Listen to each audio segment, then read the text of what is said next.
سلام خدمت همه دوستان. بهترین برنامه برای اکانت ویتوری برای آیفون برنامه فایر وی پی ان هستش. اینم لوگوشه، بزنین روش.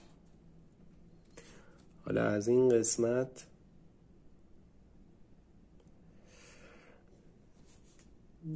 نگاه کنین. گزینه اول اد وی پی ان بای لینک. این لینک برای وی پی ان های تک سروره. اد وی پی ان بای کیو آر کد. این هم که مشخصه به وسیله کیو آر کد. اما سومی ایمپورت وی پی ان کانفیگ. این برای وی پی ان هایی هست که اکانت هایی که چندین سرور دارن.